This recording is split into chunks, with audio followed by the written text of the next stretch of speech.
Karakteristika glagolskih oblika je da govore o radnjama koje su smeštene u određeni vremenski okvir, odnosno u određeno vreme, a ono što dodatno treba da pomogne da se pojasni kakva je ta radnja bila, kako je izgledala, jeste aspekt o kojem smo govorili u prethodnom videu. Napomenuli smo da postoje 4 aspekta, to su simple, continuous, perfect simple i perfect continuous.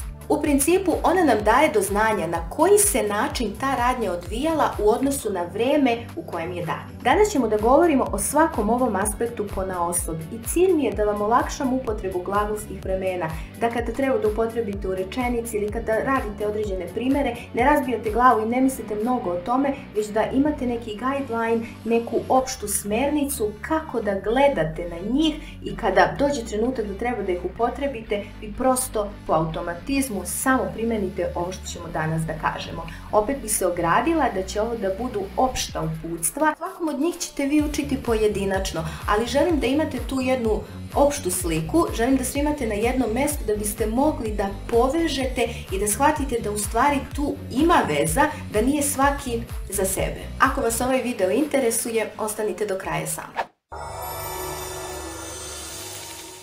Ono što uzimamo u obzir kada su aspekti u pitanju jeste učestalost njene radnje, njeno trajanje, da li još uvek traje ili je završena. U suštini stvara se veza između same radnje i drugih dešavanja koje su oko nje.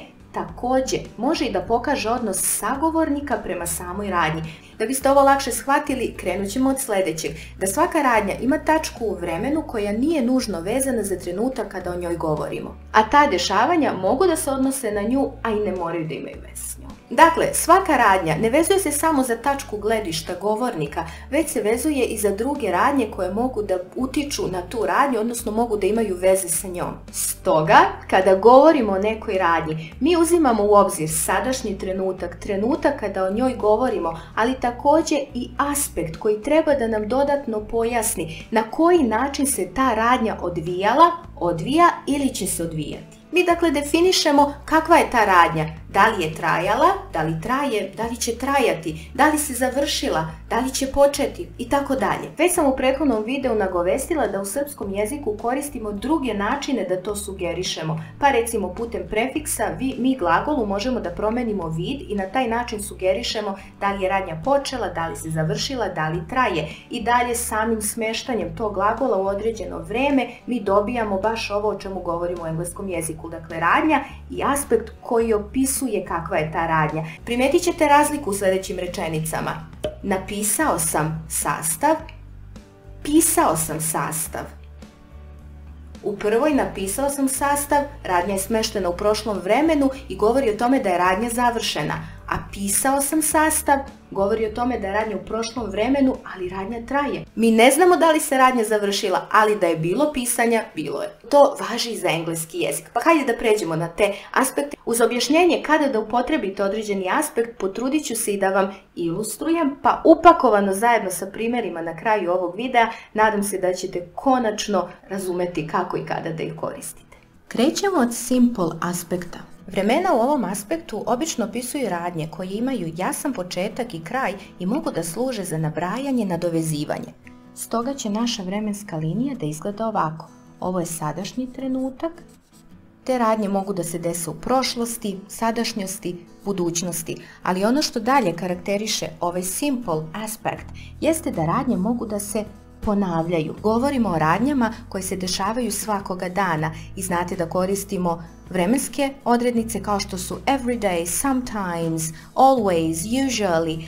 To sugeriše baš to, da se radnja ponavlja i akcenat je na tome da se radnja desila, da se dešava, da će se desiti. Dakle, možete da govorite o navikama, o rutini i o stanju. Za razliku od toga, past simple govorit će o radnjama koje su se desile. Dakle, akcenat je na tome da se radnja desila, obično je smeštena u određeni vremenski okvir u prošlosti i također može da služi za nabrajanje. Dakle, jedna radnja može da prati narednu radnju.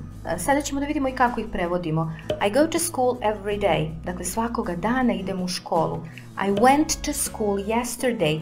Juče sam išao u školu. I will go to school tomorrow. Sutra ću ići u školu. Osim toga, ovo bi bilo jako bitno bitno da imate na umu. Kada opisujete neko stanje, recimo I love English, ja volim engleski jezik, vi govorite o nečemu što je stalno, što je nepromenjeno. U tom slučaju koristi se present simple tense. Prelazimo na continuous aspect. Ono što bi ovdje trebalo da zapamtite je da je akcenat na tome da smo negde u sred same te radnje. Dakle, nas mnogo više zanima sama radnja i njeno trajanje. Tako da pamtite in the middle of an action. Kada je u pitanju continuous aspect, akcenat je dakle na samoj radnji, fokus je na trajanju te radnje. Dakle, ta radnja traje u odnosu na neku referentnu tačku, bilo da govorimo o sadašnjem trenutku, bilo da govorimo o nekom trenutku u prošlosti ili u budućnosti. I u tom trenutku ništa drugo nije bitno. Pa recimo učili ste sigurno za sadašnji trenutak da koristimo now at the moment. I'm speaking now. I'm writing an email now. Ili recimo, I was waiting for you the whole morning yesterday. Čekala sam te čitavo jutro. Tu imate the whole morning, opet da vam naglasi da je tu bitno trajanje same radnje. Ili u ovom slučaju, I will be waiting for you tomorrow, don't be late. Čekat ću te, nemoj da kasniš. Dakle, želim da sugerišem da će to trajati. Možemo da pređemo na sljedeći, a to je perfect simple aspect. U ovom slučaju govorimo o radnjama koje su se završile pre tačke u vremenu na koju se odnose. Evo, hajde da uzmemo u obzir, evo ga sadašnji trenutak. Međutim, ako se prebacimo u prošlost, vreme koje bismo tada koristili je past perfect simple. I ono što uvek naglašavam kada govorim o tom vremenu jeste da imate u vidu da mora da postoji neka vremenska odrednica u prošlosti koja je past simple, za koju će past perfect simple da se veže. Dakle, radnja se desila u prošlosti pre neke druge prošle radnje. Isto tako, ako odemo u budućnost, mora da postoji jedna tačka u budućnosti koja će da nam definiše do kog trenutka. By next month recimo. I to je najčešće što se koristi. Do nekog trenutka u budućnosti nešto će se desiti. Dakle, perfect simple ima za cilj da vam kaže da se radnja završila do neke druge radnje koja se desila, koja opet može da bude simple aspektom data ili imate vremenske odrednice koje govore do kog trenutka se nešto desi. I stižemo do perfect continuous. Sastoji se od dva aspekta, to su perfect i continuous. Perfect koji znači da je nešto završeno, continuous koji govori o trajanju. Poenta je da za perfect i za perfect continuous ne koristimo priloge za vreme niti kažemo kada se tačno radnja dešava ili se desila ili će se desiti, već označavamo radnju koja je ispunjena, završena, ali je u vezi sa datim trenutkom. Ovdje je sada fokus na samoj radnji. Radnja koja će se odvijati ili se odvijala pre neke druge prošle, sadašnje ili buduće radnje.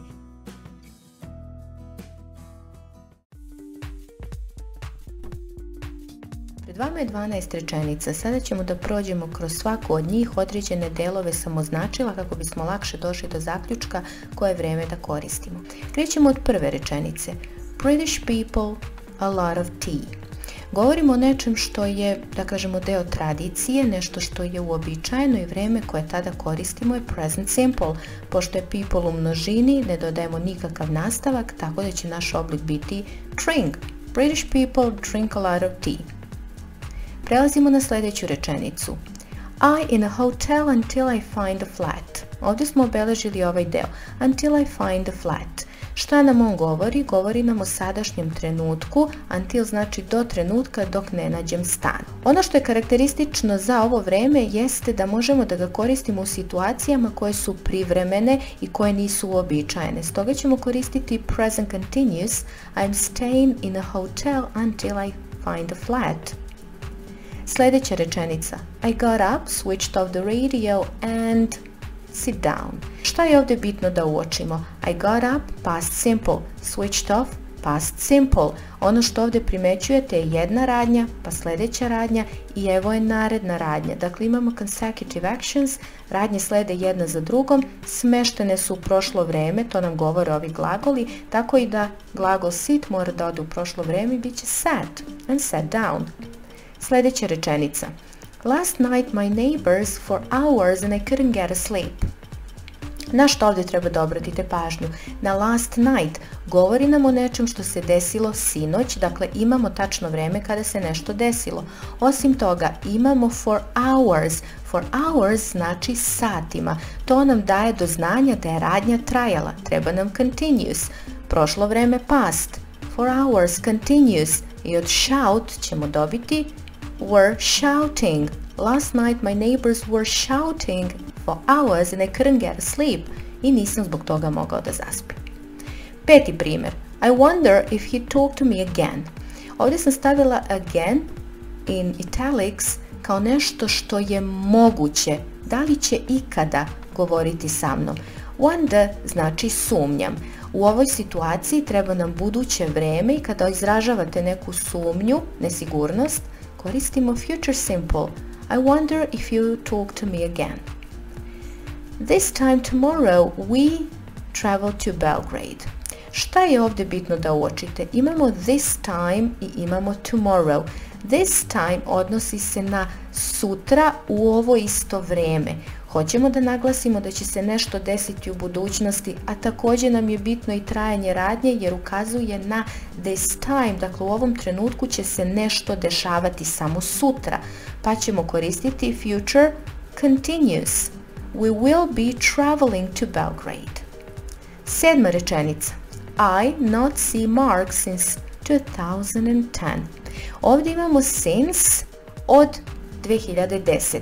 Vreme koje koristimo od određenog trenutka u prošlosti do sadašnjeg trenutka jeste present perfect. Treba nam odričan oblik. I haven't seen Mark since 2010. Osmi primjer. Your neighbor play loud music every night for a week. Every night podrazumeva svako večer, radnja se ponavlja. For a week ukazuje na trajanje. Dakle, nešto se dešava u sadašnjem trenutku i traje. Treba nam present perfect continuous jer podrazumeva da je bilo i prethodnu noć i večeras i sutra. Has been playing. Sljedeći primjer. By the time I got to the station, the train leave. Imamo by the time koji znači do određenog trenutka. Get got, prošlo vrijeme past simple, got stići na stanicu, jel tako? Do tog trenutka nešto se desilo. Dakle, the train otišao je. Ako poredimo neku radnju sa drugom prošlom radnjom, koristimo past perfect. The train had left. Sljedeći primjer. I work at the company for 10 years before I got fired. Opet imamo for 10 years što ukazuje na trajanje, so continuous, ali imamo before I got fired. Zapamtili got u prošlom vremenu, got fired znači biti otpušten, dakle neko je radio 10 godina pre nego što je otpušten. Akcenat je na trajanju radnje. Prošlo vreme, poredimo sa drugom prošlom radnjom, plus trajanje dobijamo past perfect continuous. I had been working at the company for 10 years before I got fired. Sljedeći primjer. Mark leave by the time we reach the hotel. Obratite pažnju, reach je sada u sadašnjem vremenu, dok ne stignemo u hotel. By the time, by kao i u ovom ovdje primjeru, by the time vezuje se za određenu tačku, u ovom slučaju u budućnosti. Tako da nam treba perfect oblik, nešto će se desiti do tog trenutka u budućnosti. Mark will have left by the time we reach the hotel. I posljednji primjer. By 2025 they were here for 5 years. Imamo do kad u budućnosti, imamo trajanje continuous, dakle future, perfect jer će se do tog trenutka nešto desiti for 5 years, akcenat je na trajanju, stoga future perfect continuous. By 2025 they will have been working here for 5 years. Nadam se da su vam ova kratka uputstva pomogla da spakujete u fioke sve ono što znate o vremenima i da konačno pronađete konekciju, vezu među njima. Ako je nešto ostalo nejasno, nedorečeno, molim vas napišite u komentaru, vrlo rado ću odgovoriti na svaki od njih. Ako vam se video dopao, lajkujte, ako bi nekome koristio, podelite. Mi se vidimo već kroz nekoliko dana. Hvala vam na pažnji. Doviđenja.